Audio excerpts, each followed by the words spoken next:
Paz e liberdade em Cristo para vocês. Estamos meio sumidos aqui, mas por conta de uma incompatibilidade de agendas, Leandrinho, a gente se desencontramos, mas graças a Deus, para honra e glória do Senhor, nós estamos aqui para mais uma semana, mais uma mensagem, mais um aprendizado nesse modelo novo. Vocês gostaram, nós gostamos, eu e Leandrinho nós estamos mais confortáveis, né, Leandro? Fazendo dessa forma. Vocês também gostaram, tivemos uma grande aceitação desse modelo novo, nesse estilo novo, e nós vamos manter dessa forma. E de uma forma mais didática, uma forma de aprendizado, para nós crescermos, tá? Então, gente, não se esquece, tá? Não se esquece. Eu já vou falar para você agora, para você não se esquecer, tá?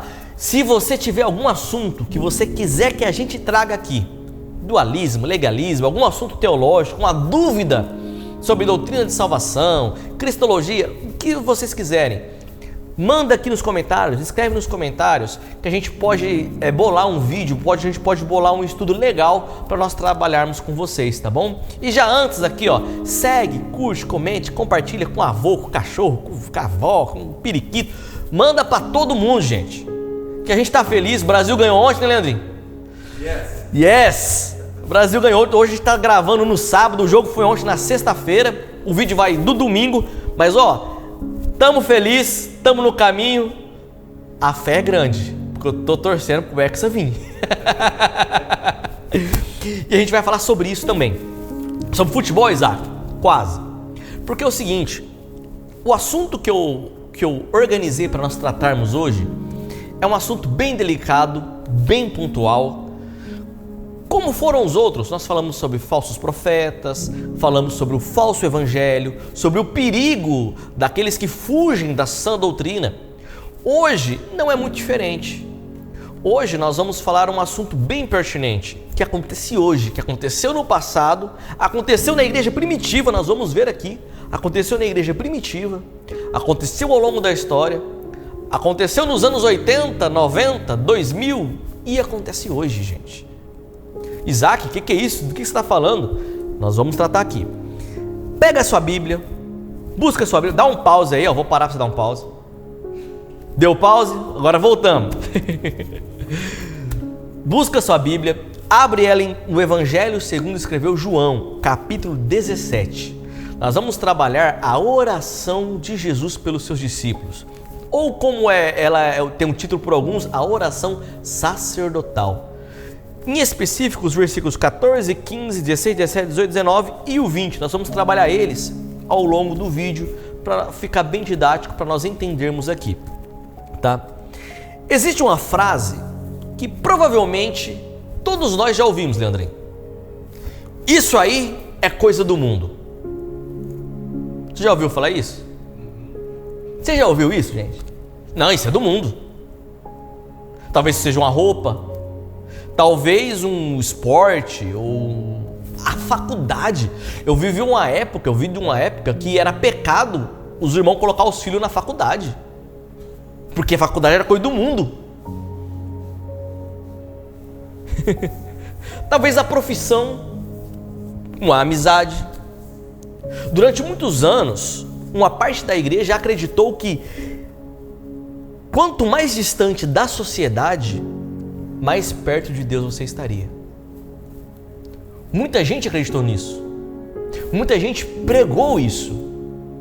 Muita gente viveu isso. Mas isso é muito perigoso. Isso é muito perigoso. Que foi criada uma ideia de que santidade significava o que, Leandrinho? Isolamento. Quer ser santo? É só viver afastado do mundo. Tudo que existia fora da igreja era automaticamente de quem? Do cabrunco. Não é da igreja, é do diabo. Não é da igreja, é o... Ixi! Muitos jovens cresceram ouvindo que jogar bola era pecado. Não faz faculdade. Não vai em tal lugar. Não anda em tal lugar. Não participa de tal coisa. Por quê? Porque é do mundo. E pouco a pouco, a vida cristã deixou de ser conhecida pelo amor de Cristo e passou a ser conhecida por uma lista de proibições, pela imposição de regras. E é isso que Jesus vai tratar no capítulo 17. Como, Isaac? Jesus não fala isso. Vamos entender o texto? Primeiro, vamos entender o contexto que Jesus estava ali. O que aconteceu antes, o que estava acontecendo quando Jesus orou pelos discípulos. Entenda, Judas já tinha saído para trair Jesus. Jesus já tinha lavado os pés dos discípulos. Pedro tinha acabado de ouvir: Pedro, antes que o galo cante, 3 vezes me negarás. Pedro já tinha ouvido que ele ia negar Jesus. A prisão de Jesus estava mais próxima possível. E qual é a última oração que Jesus faz por eles? Não era para que eles fossem prósperos. Não era para que Deus trouxesse conforto a eles. Ou muito menos para que Deus livrasse eles das dificuldades que viriam. Jesus ora por uma igreja. É como se ele estivesse dizendo: Pai, agora eles vão continuar a missão que eu comecei. Então Jesus ora para os discípulos como igreja. Por isso é uma oração sacerdotal. Então aí vem a frase que sempre me chamou muita atenção: não peço que os tires do mundo. Para por um instante. Se o mundo fosse o maior problema do cristão, eu vou colocar aqui porque fica melhor para eu enxergar meu esboço aqui. Se o mundo fosse o maior problema do cristão, Jesus tinha pedido, Leandrinho, pensa aí. Se o mundo fosse o problema, Jesus teria pedido para Deus: não os peço que os tire do mundo. Não tira eles do mundo, não. Se o mundo fosse o problema do cristão, Jesus tinha pedido isso? Porque o problema nunca foi o mundo. O problema sempre foi o pecado. Então nós vamos trabalhar alguns pontos. Para que nós possamos entender como que o pecado afetou, vem afetado, e como o desvio do foco do que é realmente e do que não é tem mudado a trajetória da igreja.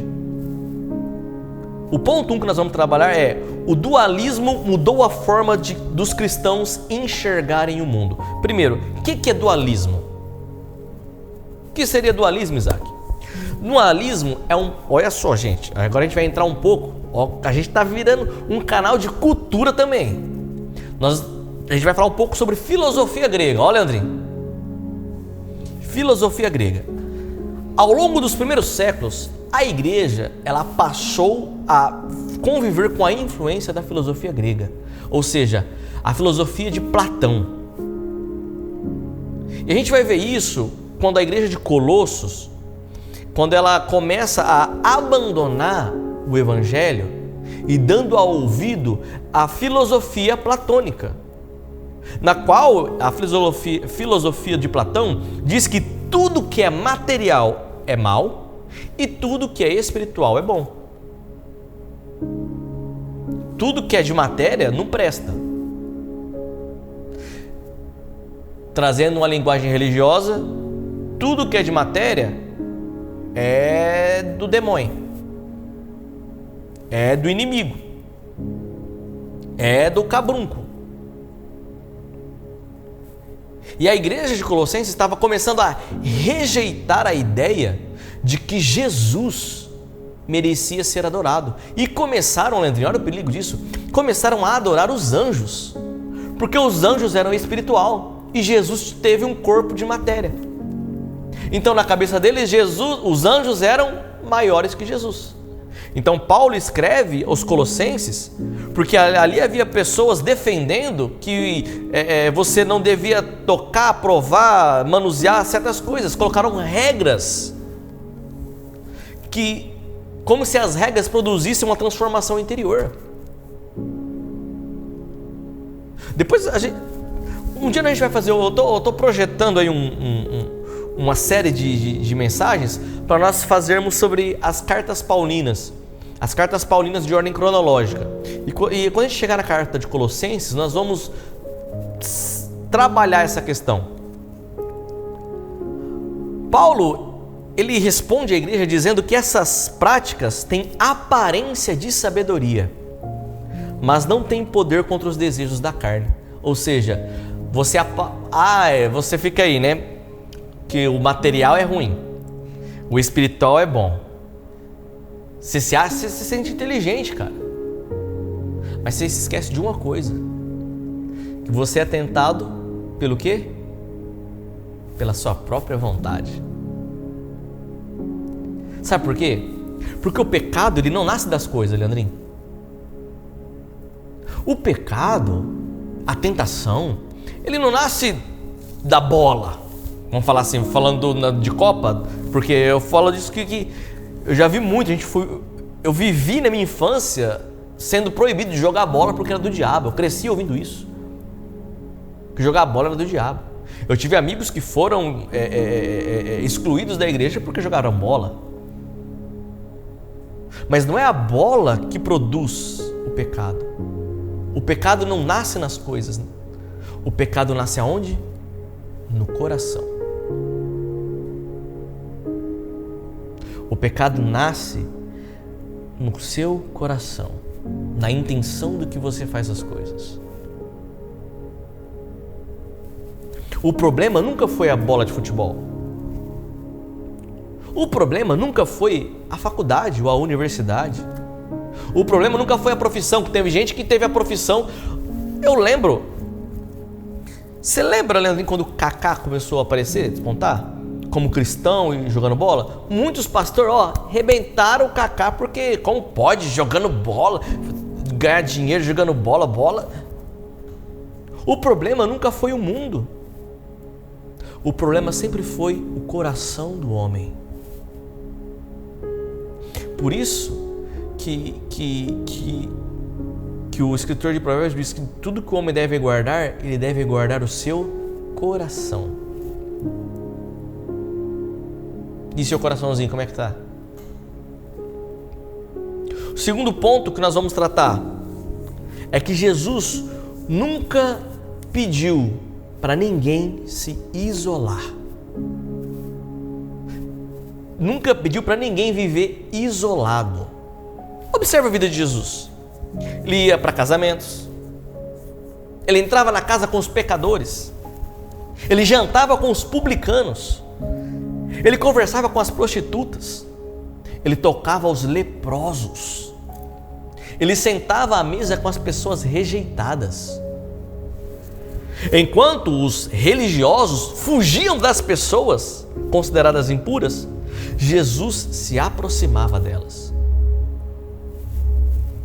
A santidade de Jesus nunca foi uma santidade de fuga, viu? Era uma santidade de influência. E Jesus nunca foi contaminado pelas pessoas, ao contrário. Quem se aproximava dele era transformado. E entenda, por que nós estamos falando isso? Que Jesus é nosso exemplo máximo.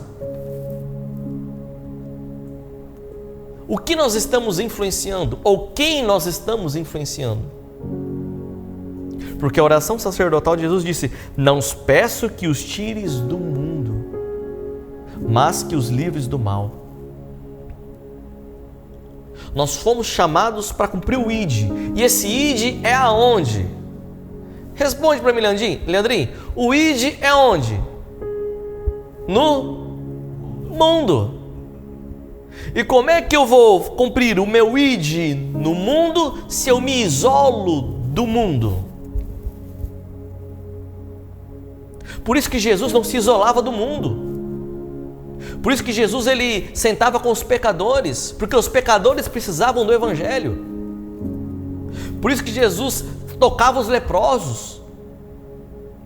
Por isso que Jesus jantava com os publicanos.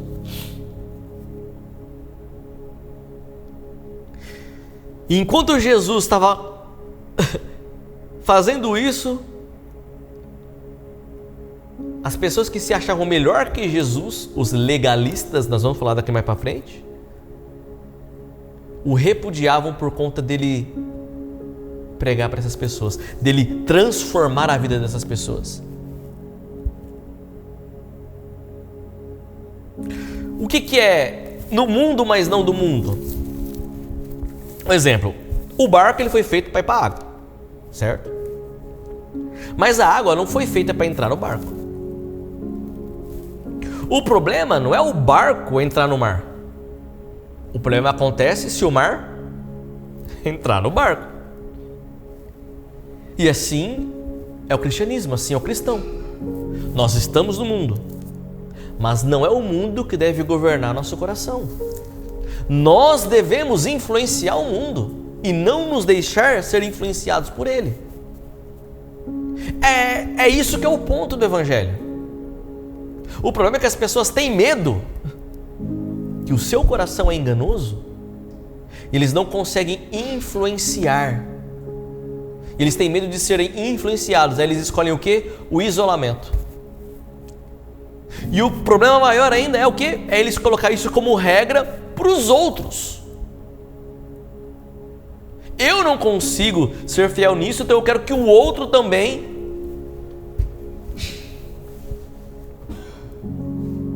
Você está entendendo a gravidade do negócio?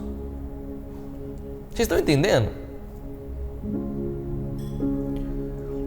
Agora nós vamos falar sobre o legalismo, ponto 3. E aqui a gente chega no maior problema, que é o legalismo. O legalismo ele não é você amar a santidade. Legalismo é você substituir Cristo por um conjunto de regras. É acreditar que Deus nos aceita porque seguimos uma lista de comportamentos. Enquanto o Evangelho diz Cristo salva, o legalismo vai dizer as regras salvam. Enquanto o Evangelho diz muda o coração, o legalismo tenta controlar os comportamentos. O Evangelho ele gera obediência e o legalismo ele vai produzir medo. E agora eu quero trazer para a nossa realidade. Quantos lugares o legalismo tem sido pregado e fundamentado? Quantos lugares as pessoas usam o medo que você tem? As pessoas com verdade colocam medo em você, que dizem que você vai para o inferno, que dizem que acabou, e usam o medo para te controlar, para te manipular. Se você não seguir um conjunto de regras, se você não seguir o conjunto, o que o pastor está falando, o que o líder está falando. Mas e o que a Bíblia fala? E o que Jesus fala? Porque o legalismo, ele não começa assim, para você entender, ele começa pequeno. Ele começa assim, ó, não pode usar bermuda, viu? Não pode usar bermuda, não. Ó, pintar a unha, não pode, ele começa assim. Não pode pôr brinco. Não pode cortar cabelo. Homem não pode usar camisa cavada. E pouco a pouco, aquilo que nunca foi pecado passa a ser tratado como pecado, porque não é pecado. E foi assim em muitos contextos da igreja. Eu estou falando isso de causa própria, porque como tem aquele ditado, eu fui nascido e criado dentro da igreja. E eu vivi esses contextos dentro da igreja. E aí foi aí que jogar bola virou pecado, que faculdade virou pecado, que arte virou pecado, que ir no cinema virou pecado, que algumas profissões foram condenadas. Enquanto isso, o orgulho, a fofoca, a religiosidade, a falta de perdão, a arrogância continua sendo tolerada.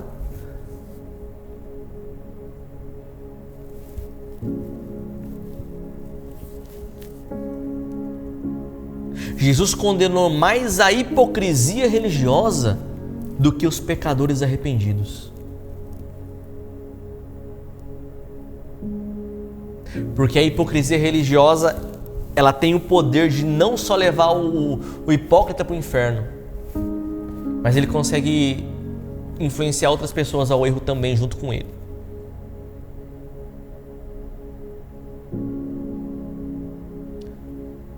Agora o pecador arrependido, ele alcança a misericórdia.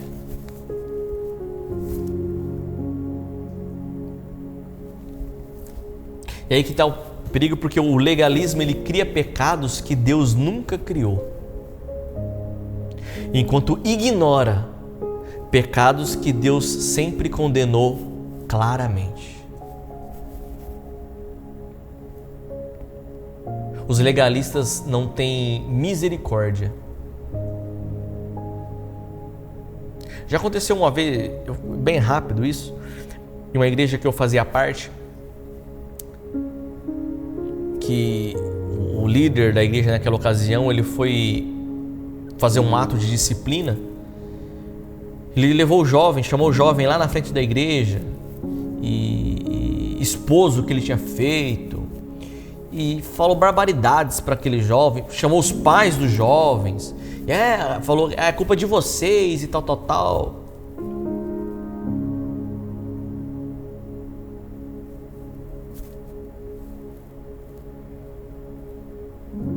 Um legalista. Sabe por quê? Porque semanas depois pegaram ele fazendo algo pior. O pastor, algo pior.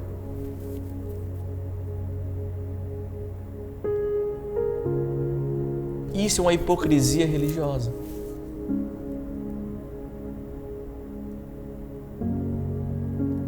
É quando você pega o que não é pecado, transforma em pecado, e o que é pecado você não trata como pecado.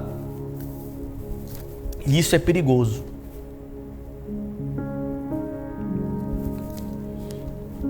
E é perigoso porque ser legalista, ou estar perto de onde isso acontece, afasta as pessoas de Jesus. Sabe por quê? Porque quando você ouve assim, a faculdade era coisa do mundo, no exemplo da faculdade, a faculdade é coisa do mundo, e você desinteressava um jovem de ir para a faculdade, você estava tirando um potencial missionário dentro da faculdade. Sabe por quê? Agora aqui é a cereja do bolo. Porque nós fomos chamados para ser missionários onde nós estamos no mundo. Seja a posição que nós estivermos. Seja jogar bola, jogue bola, mas seja um missionário ali dentro jogando bola. Você vai para a faculdade, ganhe almas na faculdade, seja um missionário na faculdade. É isso que é no mundo, mas não do mundo. É onde você estiver, você frutificar o fruto do Espírito e transparecer a essência do Evangelho de Cristo. E o legalismo, esse conjunto de regras, afasta as pessoas de Cristo. Porque, desculpa, ninguém quer estar perto de um crente chato. Ninguém quer estar perto de um crente inconveniente. De que tudo é errado, tudo é pecado, tudo não pode. Quando esse crente vai pregar para alguém, vai falar de Jesus para alguém, as pessoas não vão ouvir porque ele é chato.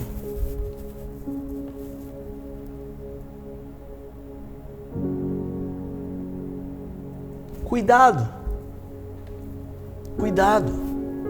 porque o lugar onde você está, no mundo, porque você não é extraterrestre, está na moda, mas você não é, você está no mundo. É o lugar onde Deus te colocou para você ser um missionário. Ser missionário não é só dentro da igreja, não. Nós estamos na internet aqui, transmitindo a palavra, transmitindo a mensagem, transmitindo o evangelho. Estamos no mundo.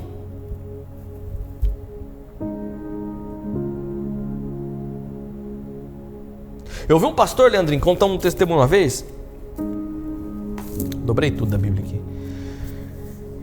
Que chegou uma irmã um dia toda preocupada, né? E tal. Ai, pastor, estou preocupada. Por quê, minha irmã?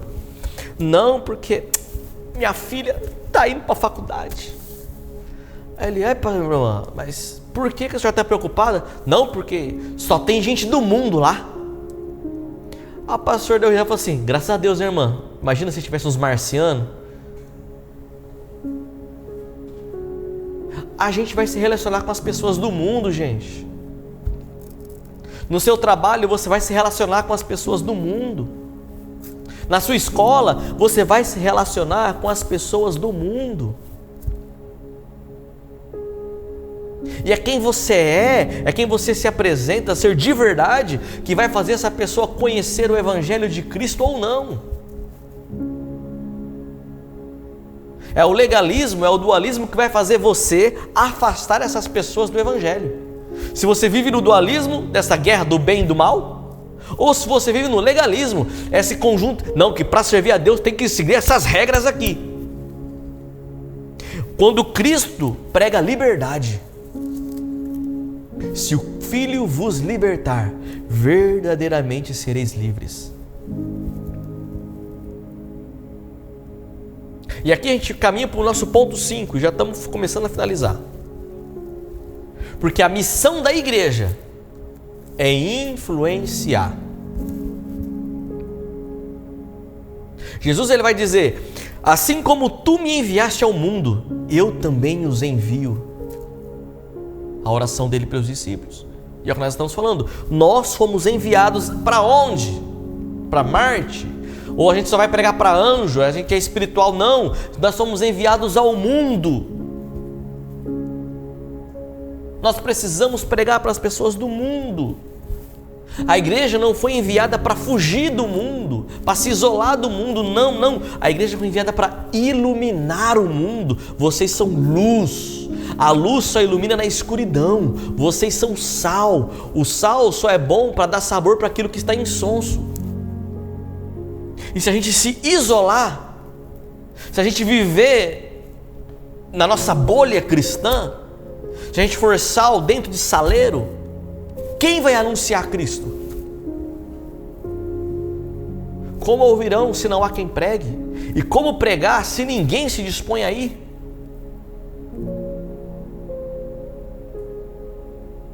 Aí você, não, mas eu já sou crente, então o que importa sou eu.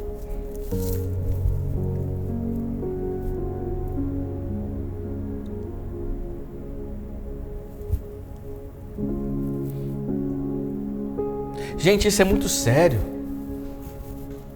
Isso é muito sério. Eu estou falando isso porque eu vejo cada vez mais as pessoas se isolando dentro da sua bolha.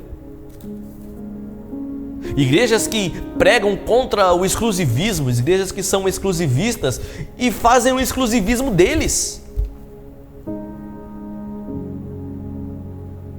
Não, que aqui não pode, não, aqui não vai, não, aqui não entra, não faz isso, não pode. Como é que a gente vai influenciar o mundo, meu querido? Como que a gente vai ganhar esse mundo para Jesus?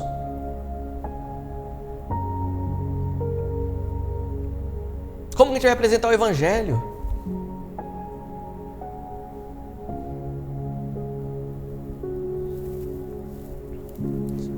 Se os filhos crentes que era para ser os, vamos falar a verdade assim, os pregadores lá,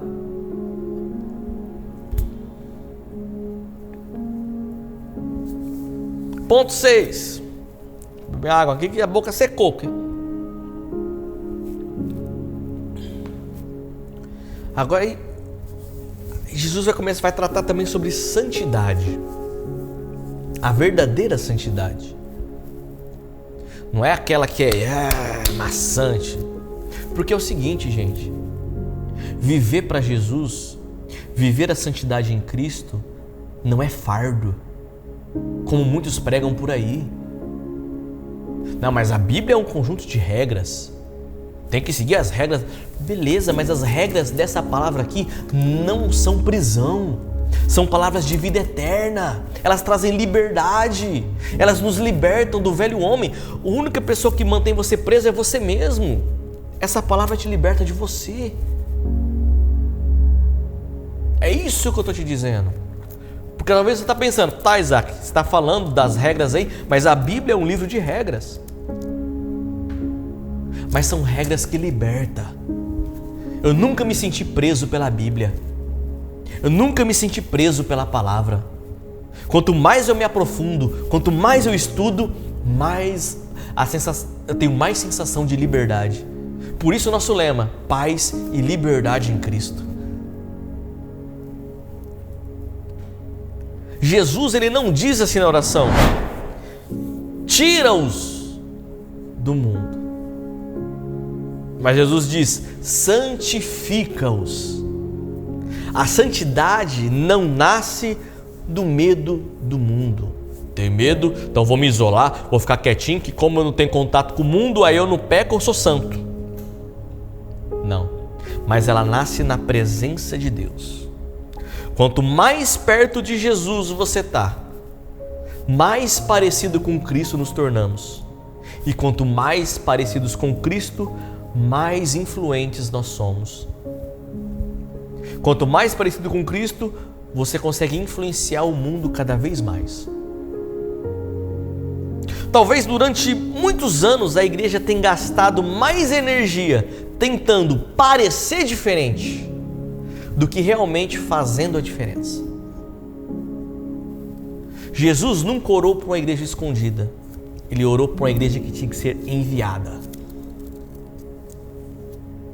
Ele nunca pediu uma igreja alienada. Ele pediu uma igreja santa. Jesus nunca pediu uma igreja que julgasse pessoas por costumes, mas pediu uma igreja que fosse sal e luz. Hoje, infelizmente, ainda existem cristãos conhecidos mais pelo que proíbem do que pela pessoa de Jesus. Mas quando olhamos aqui para João 17, meus irmãos, vemos o desejo do coração de Cristo. Uma igreja que permanece no mundo sem se conformar com ele. Uma igreja que ama sem negociar a verdade. Uma igreja que acolhe sem relativizar o pecado. Uma igreja que anuncia a graça sem abandonar a santidade. E esse é o equilíbrio do Evangelho. Como sempre a gente vai lembrando aqui, a gente vai falando, graça sem verdade vira permissividade. E verdade sem graça vira legalismo. Mas em Jesus, graça e verdade caminham juntas. Se hoje a sua fé está baseada em uma lista de regras, em uma lista de comportamentos, em uma lista de coisas que você deve ou não fazer, volte para Cristo. Se você transformou costumes em doutrina, volte para Cristo. Se você julgou pessoas por questões secundárias enquanto ignorava o estado do seu coração, é a questão do cisco no olho do outro e a trave no meu, volte para Cristo. E se você foi ferido por um cristianismo legalista, saiba que o convite de Jesus continua o mesmo. Não peço que os tires do mundo, mas que os livre do mal. A oração de Jesus nunca foi para que a igreja fugisse do mundo. Foi para que ela permanecesse no mundo como uma comunidade transformada, cheia de graça, verdade e amor, refletindo o caráter de Cristo onde quer que a igreja esteja. Essa é a essência do Evangelho e a mensagem que nós aqui do Caminho de Volta deseja para vocês. Paz e liberdade em Cristo para vocês. E que o mundo não te aterrorize e que você seja uma flecha pronta para ganhar este mundo. Lembra? Estamos no mundo, mas não somos do mundo.